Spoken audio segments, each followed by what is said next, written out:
and you are welcome to CIPC broadcast. We are broadcasting live from CIPC offices.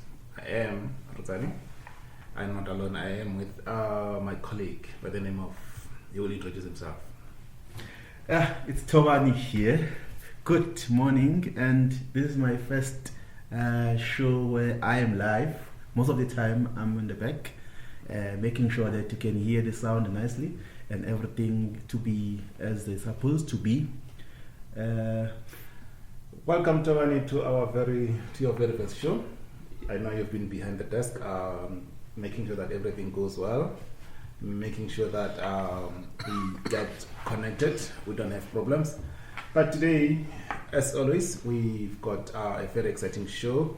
We are going to talk about XBRL and annual financial statements. We're not going to do that alone. We're going to have a very special guest by the name of Mr. Mathekga. He will be joining us very soon. He is the one who's going to talk about all this XBRL thing, this animal, what is this XBRL.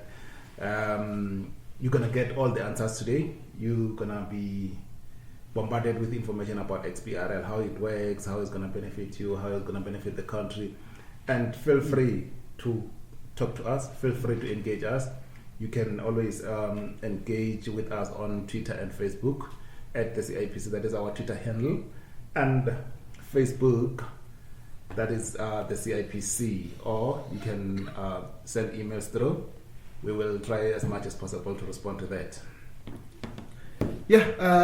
While we are still at it, perhaps as you might be aware that this is a third session we're having since we launched this radio.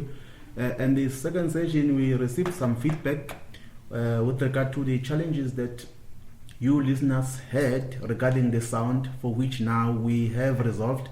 And I'm so excited that Mr. Mathekga has availed himself again today so that you can also look at the issue of the financial statement, XBRL, and the financial accountability statement in general. And I'm so excited that he's here. Mr. Mathekga, good morning. Good morning. Good morning, Mr. Mathekga. Welcome. Thank you. How are you? Very well. How was the weekend?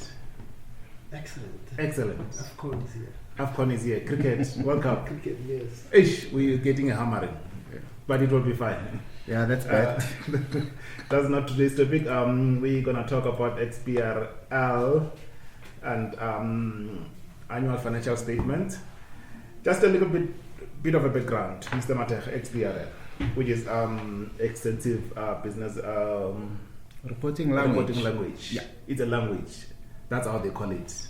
But before we can get there, I would really like you to first get through the jargon that is involved in this program, because sometimes we speak of XBRL and sometimes also speak of iXBRL. What really is the difference between the two? Is it the same thing? And if not, then please just go through there and tell us what it is all about.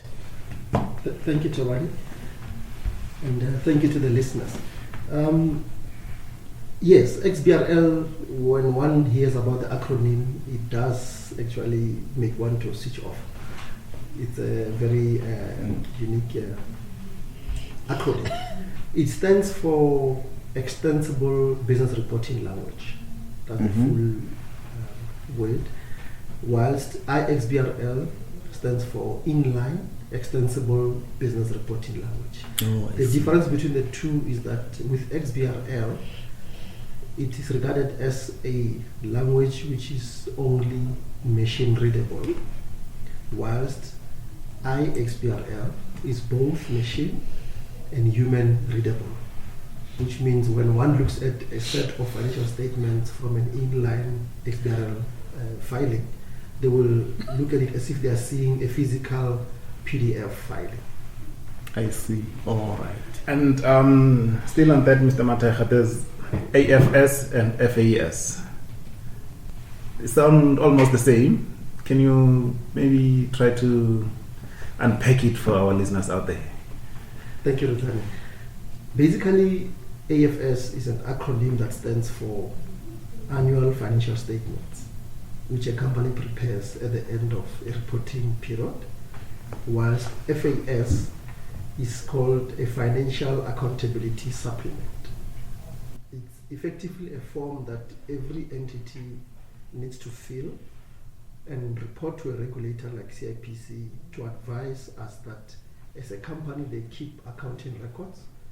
As a company, if we as CIPC would like to access their financial records, this is where we can go to, this is who we can approach in order to access those accounting records. Okay, Mr. Mathekga, XBRL. When was this launched? When was this introduced to South Africa? Basically, XBRL, it's a language that CIPC introduced. It's a business language that was introduced on the 1st of July 2018. It is a mandatory filing that every company that qualifies to file audited annual financial statements have to use in their filing of financial statements. Companies were previously filing financials in PDF format, and the commissioner basically pronounced that all entities from 1 July who have to file audited annual financial statements have to file using iXBRL. And the intention is to really ensure that as entities report their financial information, that information comes in a structured format, so that if I have to access financial information from another jurisdiction that also accepts filings in iXBRL, I can easily compare that information without necessarily having to rekey that information as it comes from a set of financial statements. So XBRL avoids rekeying of financial data by regulators or investors or technical analysts. It comes in already structured, so that if I have to compare company X with company Y, which is in the same sector, I'm able to immediately conduct my analysis without having to manipulate any information as will have been presented by a company. Okay, information comes structured. Tell me, this information, if I'm in another country and my colleague is in South Africa, the way this information is structured, so we should be able to communicate, or we should be able to interpret this information. That's a brilliant analogy. Yes, whether these financial statements were developed in Japan or Russia, the system should be able to read that data, because an element called total assets will be the same as total assets in South Africa. So this system transcends language barriers, transcends barriers that would ordinarily be a problem. If I have to be presented with a set of financials in PDF, I will not necessarily know what this element represents.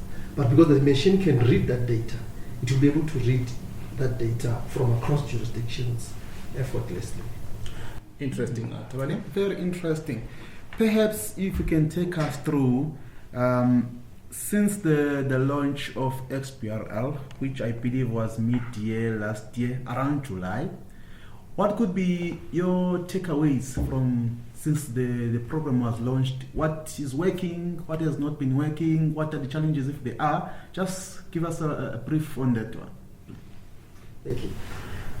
Yes, the launch was very exciting. The launch was presided over by the Minister of Trade and Industry.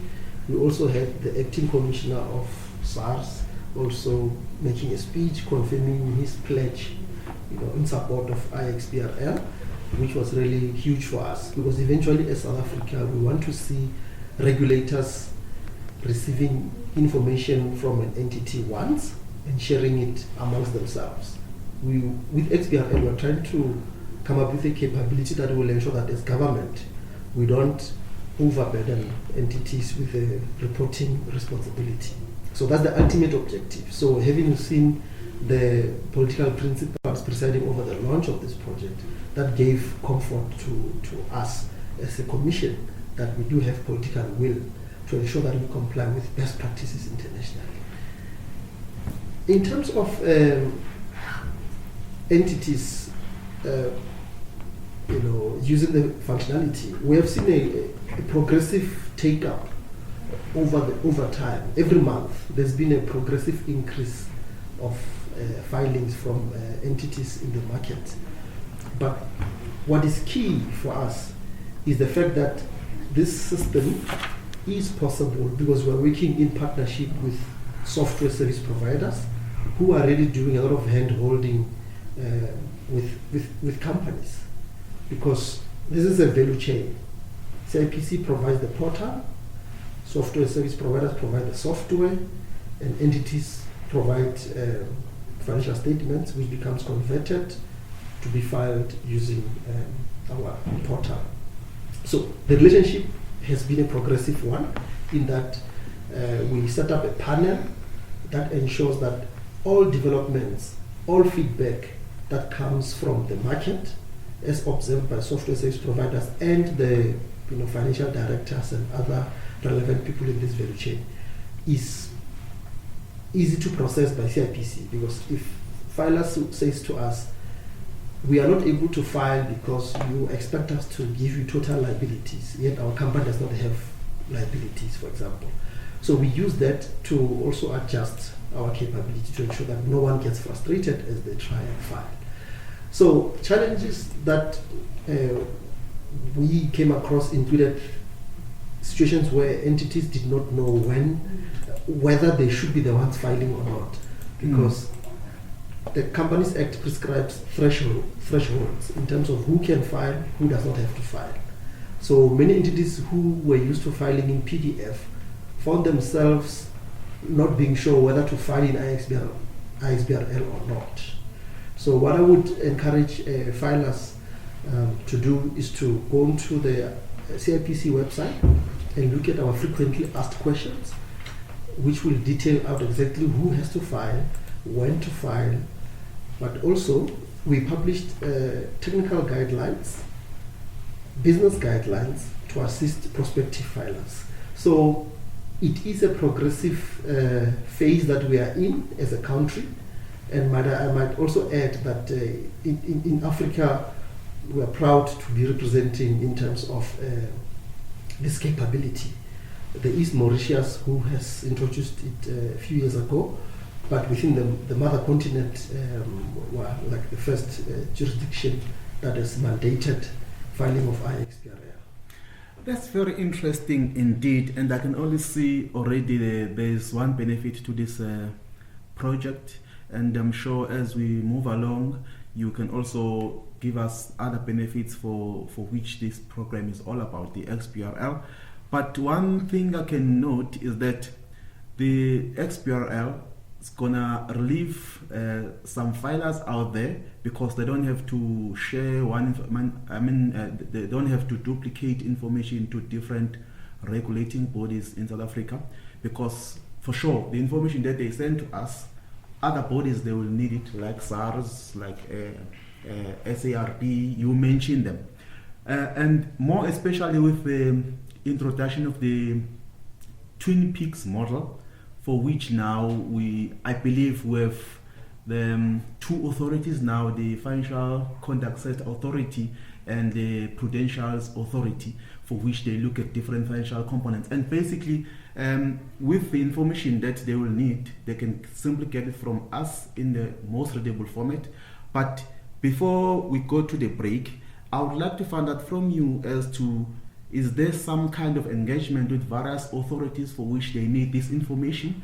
If that's the case, and then what is their take or response so far? But we're going to take a short break now, and then when we come back, then you can also elaborate on different programs, on different conversations or engagements you would have had with other authorities for which they need information that we will be collecting through XBRL program.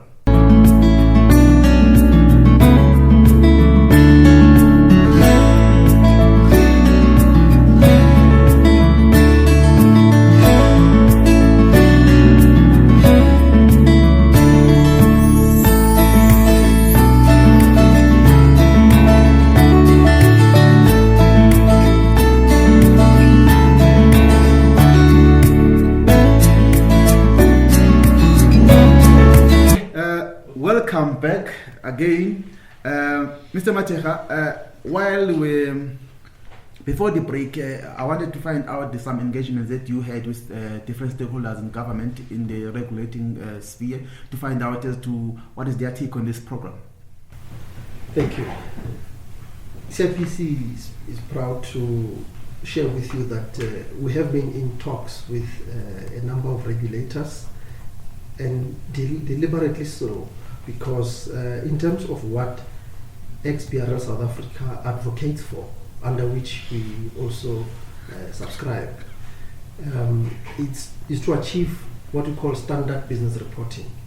As I mentioned earlier, we are envisioning a situation where an entity files once and that information gets shared to many. We have had the Commissioner talking to Statistics South Africa at the IT level, where data elements, we just have to confirm that the data that we are collecting is usable or can be usable by Statistics South Africa. So those discussions are ongoing. That's exciting, because if that is the case, it means that whatever information that Stats SA used to request from companies can then be collected from CIPC directly. So that is also part of enriching the program. The second discussion that we are having discussions with Financial Sector Conduct Authority, and also because the authority serves as board members of XBRL South Africa. So these deliberations are coordinated at XBRL South Africa level, at board level. So eventually, the South African Reserve Bank, FSCA, the SARS will be able to all have programs of this nature. We may not call them XBRL, but it's all about business reporting, which will make it easy for entities to file once, and that financial information gets shared with those particular regulators. So those discussions are ongoing, and it's really exciting. Okay, Mr. Mathekga, still on that note, under which legislation is this XBRL? Legislative framework of this thing, of XBRL. Okay, so XBRL is a digital reporting mechanism. So the Companies Act empowers the Commissioner to pronounce on a filing method. So the filing method that has since been pronounced is the one of having company file corporate information in a digital form, with intentions that such data can be used for analysis, because CIPC has a mandate to monitor and ensure compliance by entities with regards to international financial reporting standards, as well as Companies Act requirements. So when CIPC receives a set of financials in PDF form, it is not easy to deduce out of that there's been compliance or not. So you find that in a PDF form, we spend a lot of time trying to look at basic compliance issues, whilst that could have been automated. So with automating some of those requirements, it's easy for us to now start focusing on other substantive issues that come from a set of financial statements. So this form of reporting is really to ensure that we become an effective regulator, but we also become efficient in how we do our work. Is becoming efficient of CIPC, still on that, Mr. Mathekga, which type of entities are required to submit XBRL or EFS? And I'm referring this to where, say for argument's sake, other institutions, I don't want to mention their names, they will give you a threshold of certain amount or whatever criteria to say, if you are under this category, you are supposed to submit the following documents, or you're not supposed to submit the following documents. So with XBRL, who and which type of entities can submit, or are obliged or are mandated to submit this XBRL and FAS? Thank you. So in terms of our frequently asked questions, we answer that question by saying the Act prescribes that entities whose financial statements must be audited because of their public interest score is above 350, they must file using iXBRL. But then the mandatory filing of AFSs in iXBRL can also be filed by entities who get independently reviewed. So this capability caters for two types of assurance levels. If a company's financials are audited, they must file. But if the company's financials are independently reviewed, they may file. The capability does cater for them. It's very important for that distinction. But then the Act also says those entities who are below 100, most of them don't have a clause in the memorandum of incorporation that says they must be audited. So those ones file what you call a financial accountability supplement. I must say majority of our entities on record, there's about 1.8 million active entities on CIPC register. Majority of those file financial accountability supplements because their public interest score is below 100.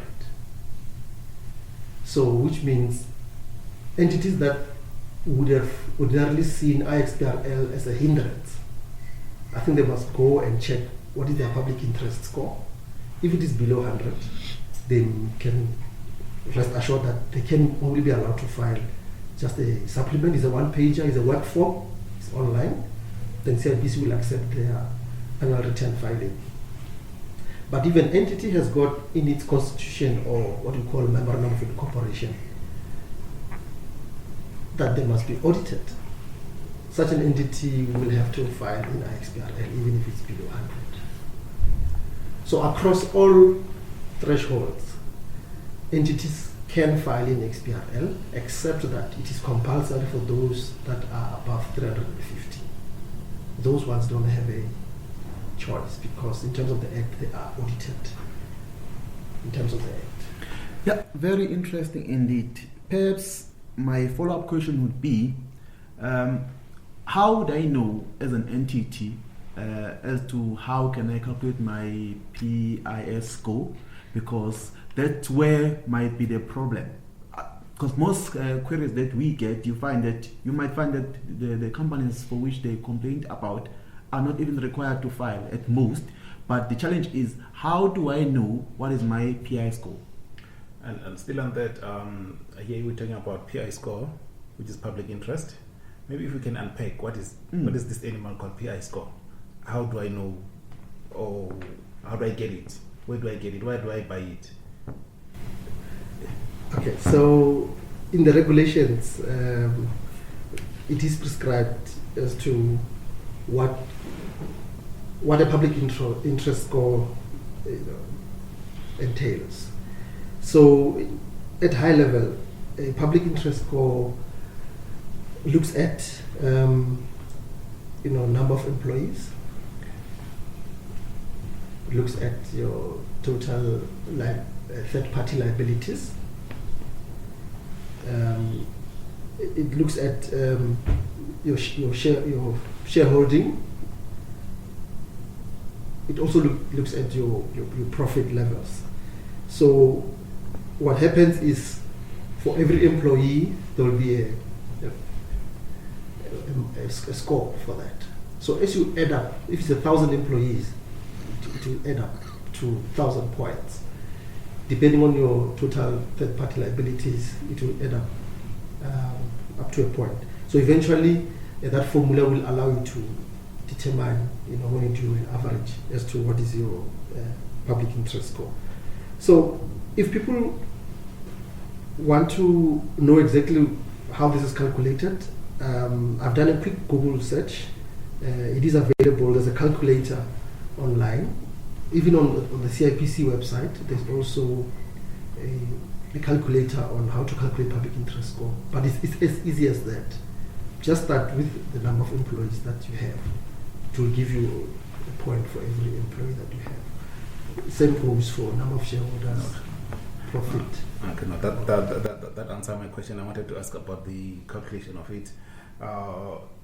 thinking of a man in the street, especially your small businesses, CC type of kind of, or even private companies that are like in your rural areas, if they want to do these PI scores calculations, how can they do it? But now you've said there's a calculator on our website, so people can make use of that. Yes. Yeah, you've said a mouthful. Just to remind our listeners, you can engage us on social media platforms. You can use our hashtag CIPC broadcast. On Twitter and Facebook, we're using the same hashtag so that you can engage with us on this topic today. And most importantly, if there's something you would like us to talk about in the subsequent sessions, also drop us a message on social media using the hashtag CIPC broadcast. And still on that, are we going to the break now? Going to the break now, and then after that we'll continue with the topic. When we come back with the Mathekga, Mr. Mathekga, we're gonna tackle the annual returns and AFS and XBRL. How do these two interlink? Thank you. When we come back, stay tuned. That was already playing. It's When you say now, I'm thinking now we are going there. Then you go.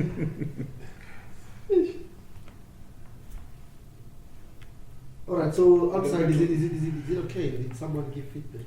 the mic is on. Okay, it's fine now. I'm not too sure. Mic is not on. Is he listening? Okay. I don't know. Yeah, You play go to- back. play to it. You are live. We are live. Welcome back again. We are live from CIPC studio, CIPC offices. We are broadcasting live from here. I am Rosani. As always, I'm with Tawan again. We continue with Mr. Mathekga. Still here. He's not going anywhere until 11 o'clock. Now the time is 10:30. We've got 30 minutes left or so. Please feel free to engage, to talk to us on social media, on Facebook and Twitter. The handle is at the CIPC, and the Facebook is the CIPC. Feel free to ask us any questions. And Mr. Mathekga, welcome back. Thank you. XBRL, AFS, FAS, and annual returns. We always get questions from people. Why do they have to file FAS before they file annual returns? Yes. The truth is, in many jurisdictions where filing in XBRL was voluntary, there hasn't been a take-up that a regulator can really be happy about. So there needed to be a process which allows us to ensure that the use of this capability is delivering results that we can, with confidence say that as an economy we are really we have adopted best practices. However, not only that, Section 33 in the Act. This Act was already promulgated in 2011. Required that when entities file annual returns, they must, together with their filing of annual return, also file a set of annual financial statements or a related document, which is a financial accountability supplement. So all what we are doing, we are enforcing what Section 33 has always required. So CIPC say, as you file your annual return, please also file the acceptable document that is prescribed in terms of the Act. Because the Act is trying to encourage entities to keep accounting records much more vigorously than what the previous Act used to say. So previously, entities would just not really heed the call of keeping accounting records. So with this new Act, Section 28 says a company must keep accounting records, and then Section 33 says, tell us if we should ask of you of that set of accounting records, who do we contact? Then the FAS allows you as a company to say to CIPC, please contact this financial director at this number if you should be interested in our financial records. Whilst Section 30 says, as an audited entity, you should file your financials with CIPC. So what we have achieved to date is compliance with Section 33 as a regulator, but also as the filing entities. Compliance with Section 33 from CIPC. Tell me, Mr. Mathekga, if a company doesn't file XBRL or financial annual statements or AFS, what happens? And when is this due? When am I expected as a small business or as a big company to file my XBRL or financial annual statements? Is there a date or is there a month where there's a season for XBRL, or how is it determined? The good thing is that the filing of returns happens during the anniversary month of every entity. So unlike the tax office, where there's a filing season, CIPC recognizes that entities are incorporated different months. So during their month of incorporation, during the anniversary of their month of incorporation, they need to try and file their specific returns, annual return as well as annual financial statements.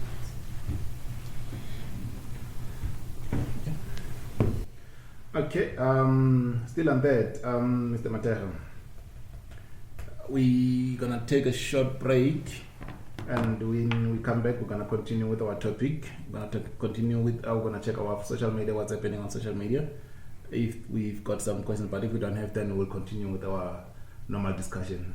Stay tuned. Program.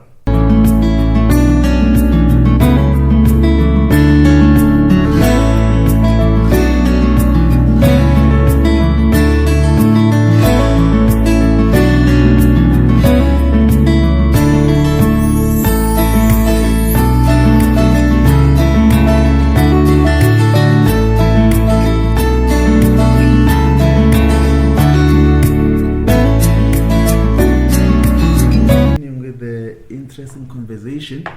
We'll be also looking at what you are posting on social media as far as the topic on financial statements and XBRL is concerned. So please keep tweeting, keep sending social media messages, be it Facebook or Twitter. We'll have a look at them, and then if anything related to the topic today, we'll allow our guest to go through it and also give you a response. So please continue tweeting us and sending us Facebook messages. And then while we're still there, my next question, Mr. Mathekga, is at some point you will find that there is a company which is not required in terms of the law to file annual financial statements. Say I'm a small company, but I voluntarily have my records audited.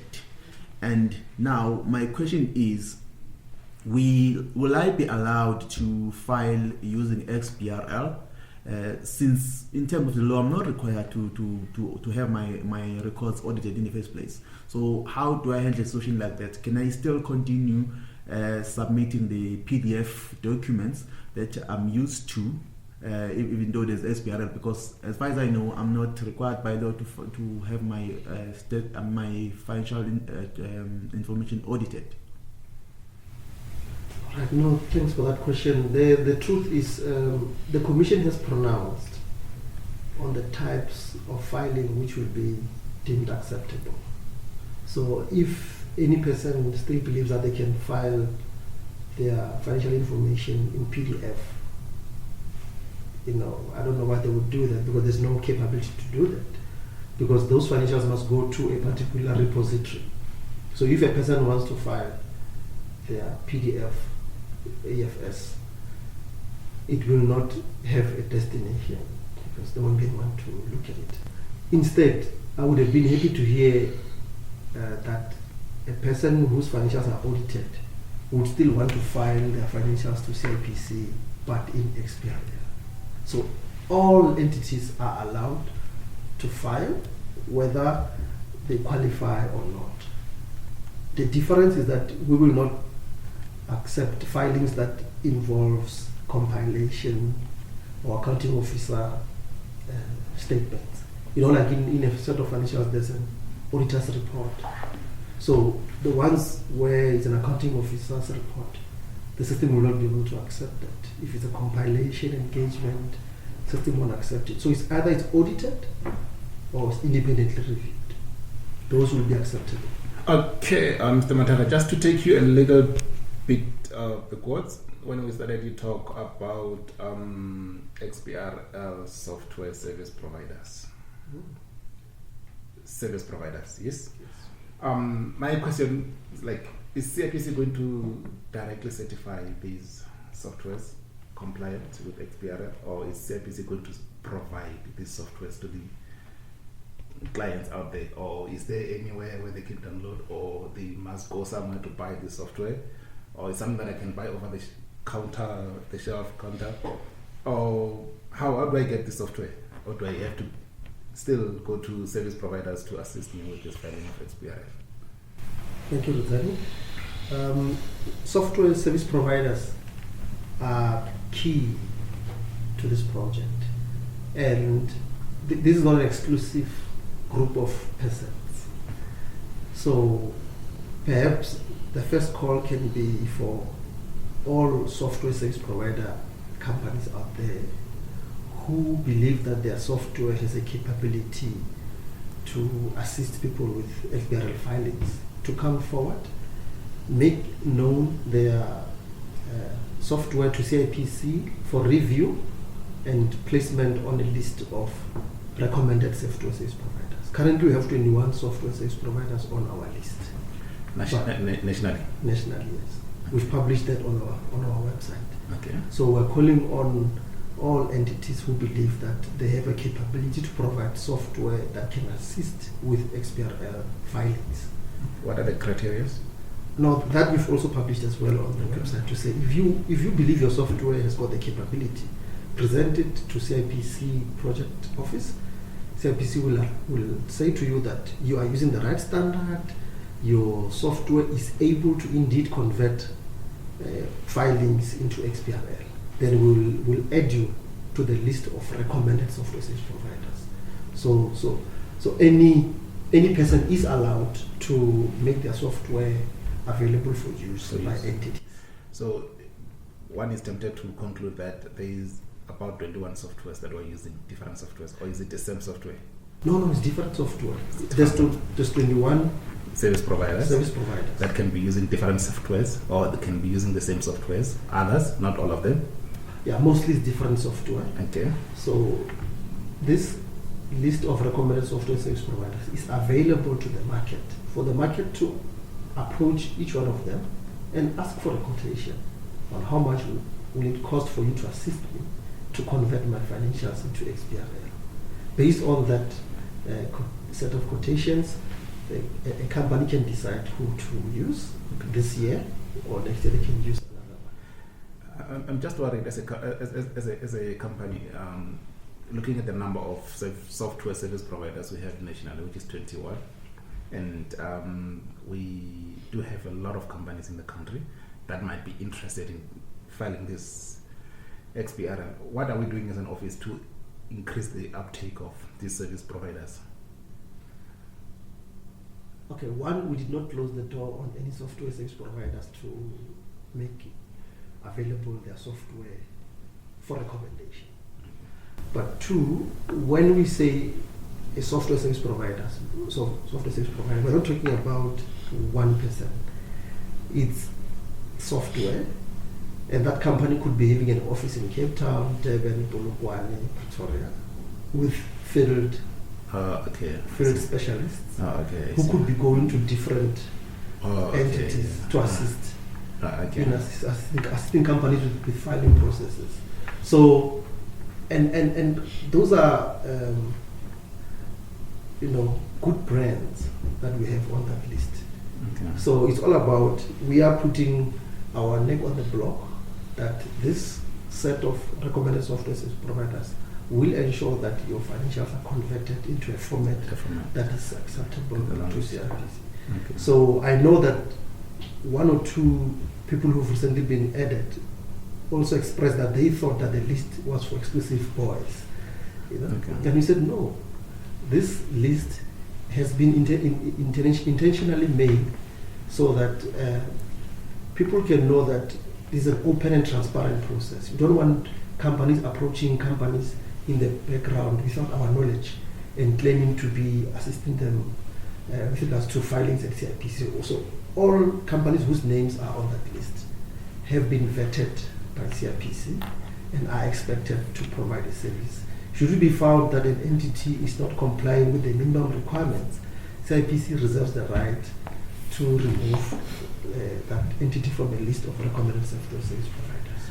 CIPC reserves the right to remove any entity that is not complying. I'm glad to hear that people out there are still welcome and they can come to contact CIPC to apply or to submit their application to be recognized as a service provider. This is open to everyone, so it's not closed. It's not closed to the big ones. So people out there, please make use of that opportunity. Contact CIPC. Information is on the website. Feel free to do that. Tabani? Yeah. Given the context that we have about 21 recommended service providers, so the natural question would be, since we have that number and it might grow in the near future, like you mentioned, that the window is always open for new recommended software, so long one is a software that will comply with the CIPC standards as far as XBRL is concerned. So the question would be, in terms of the fee structure for companies that want to use one of the recommended service providers, is there a prescribed fee or recommended fee from CIPC side as to what amount do they charge for our customers, or any service provider can choose to charge whatever the fee they want to charge for converting the information into XBRL format? Yeah, I think that's a very important dynamic. CIPC will not venture into prescribing fees for software service providers. But I think software service providers have an advantage that being on the list, they are that only is an advantage because they are able to access the market, which on their own they would not maybe be able to access without mentioning CIPC. So now they approach entities with confidence that we've been recognized as a recommended software service provider by CIPC, and we are coming to you to give you this professional service.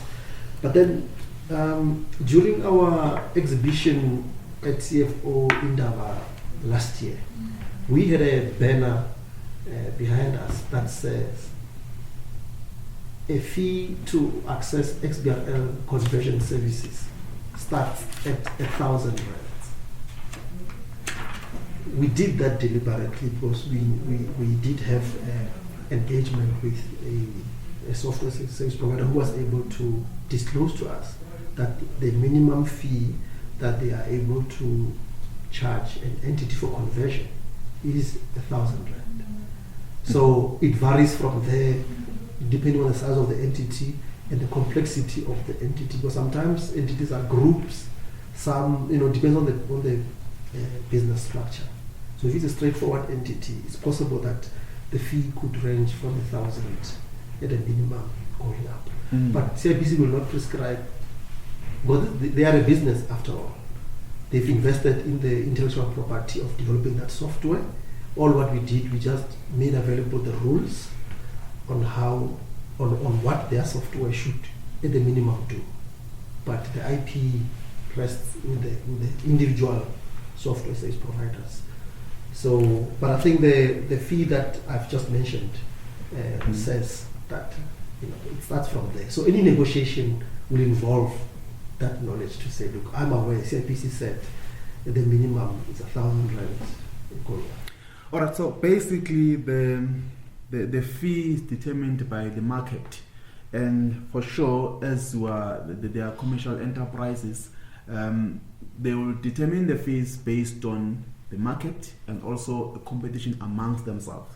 That's fair enough. So after the break, we're gonna address two questions. We've got two questions that we received, and would like you to address them just after the break.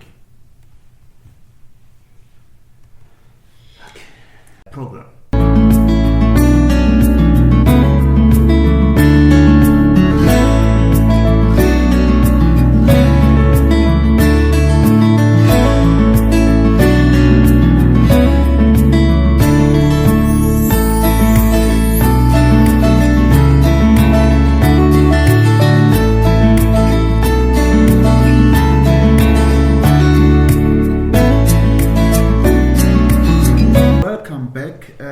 We've got two questions here, Mr. Mathekga, regarding the XBRL. The first question is, will there be a new taxonomy coming the 1st of July 2019? I believe that there was some ideas to the new taxonomy from the 1st of July 2019. Can you please just give us a brief there as to whether will there be a new taxonomy as far as XBRL is concerned? And the second question that I'll ask you to address as well is that what is CIPC doing to protect the submitted information from the users as far as the information security is concerned? Thank you very much, Tovani. I have forgotten to give an update on those developments. The truth is, when CIPC rolled out its XBRL program on the 1st of July 2018, we were relying on the IFRS of 2016. So what needed to be managed is how to bring up to date our taxonomy to incorporate 2017, 2018, 2019 IFRS updates. So because every year on the 31st of March, we receive new IFRS taxonomies. So that needed to be incorporated into our XBRL capability. And yes, indeed, there will be new taxonomy that will be included for rollout on the 1st of October 2019.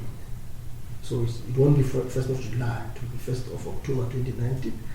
The intention being to give software service providers a chance to update their software, but to also allow the market to be ready for the filing for the 1st of October 2019. I hope that addresses that. Yeah, fair enough. Perhaps the follow-up question will be, before you address the second one regarding the information security, if the new taxonomy is going to start as from the 1st of October, then what happened in between? If the company is required to file in August, will there be implications that, or should they have to wait for the new taxonomy to be implemented before they can fly? Before they can file, say for example that I'm required to file on August or September. So will the system still be available? The old taxonomy will still be available for me to file as normally so, or will I have to wait for the 1st of October? Fortunately, we gained the Commissioner's approval that the taxonomy that was used for the 1st of July 2018 can continue as is for the next 2 years. This is to cater for such eventualities where entities may have prepared their financials relying on the 2016 taxonomy.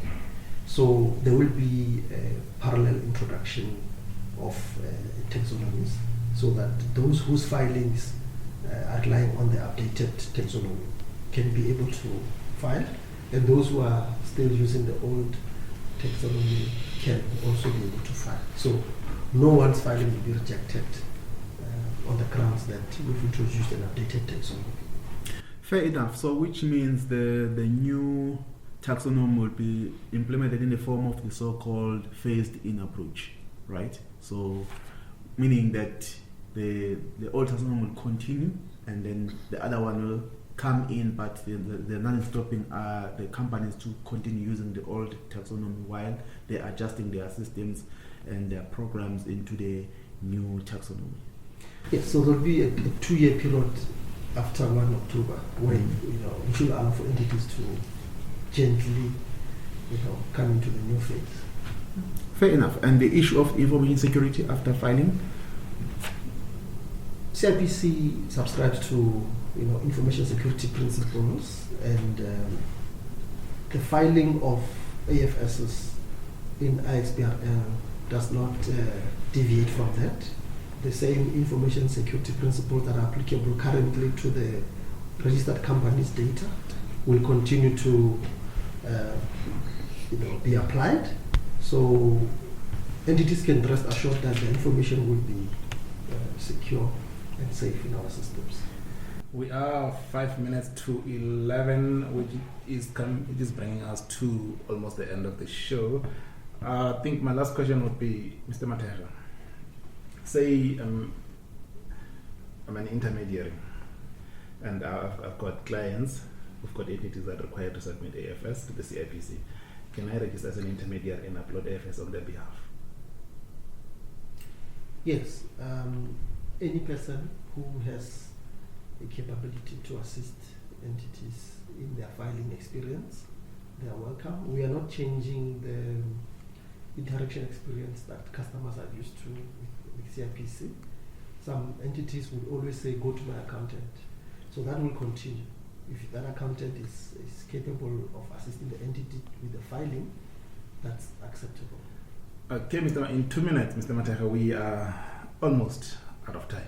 In 2 minutes, I'm giving you 2 minutes to wrap up, to say anything that we might have missed during the course of the show to the listeners out there, or any message that you would like to send out to the listeners out there or to the client, CIPC client. What should they know? What should they take as important thing, or always have? Right. No, thanks, Rosani. I think I just want to thank all filers who have participated successfully during the launch of our program from 1 July 2018. We have over 10,000 successful filings that we are following up in the background. Because in the back office, as I mentioned, we have a monitoring and oversight responsibility, and that is being taken care of. However, just to request entities to choose the right return to file, because if an entity is a audited entity and they choose to file financial accountability supplements, they are contravening the Act, and we shall follow up, and the Act empowers the Commission to issue compliance notices where necessary. So we have, during this cycle, picked up 62 public companies who chose to file financial accountability supplements when the Act expressly states that they must file audited financial statements. So such deviations, makes the regulator to want to take drastic action. So we implore on all entities to follow the right processes and file the right documents to CIPC. But overall, we will start seeing the benefit, especially from the second year going forward, because there will be comparable information that will be, of benefit to both the market and the regulator. Public companies, make sure that you submit your audited financial statements. CIPC is watching. We are not just sitting here in the offices and not doing anything. We are coming after you. Please comply. CIPC, otherwise will come and haunt you. Mr. Mathekga, it was nice having you. It was nice having you on our show, and we're looking forward to have you again and again and again and again and talk about XBRL. This is much appreciated. Thank you. Yeah, especially I really have to thank you, because we had to rerun this show after we had some hiccups in the last session. So I really appreciate that you did come. But to remind our listeners, while we're signing out now, please continue to engage us on social media platforms using #CIPC broadcast. Make sure that if there's something new that you want us to talk about, please put it there. Or maybe if you want to tell us whether we're doing it right or wrong way here on this show, please do so as well, so that you can improve. The only way for us to improve is that if we know that we're doing the right thing or wrong thing, only through your feedback. So thank you very much for tuning in. Now we are signing out. We'll see you in the next 2 weeks, right? Thank you very much, and keep on checking on our website and social media with the next topic. When are we going to do the next broadcast? We will give you all the information via those platforms. And please keep in touch, keep us updated, and give us a feedback as to how we can improve it. Signing out, goodbye.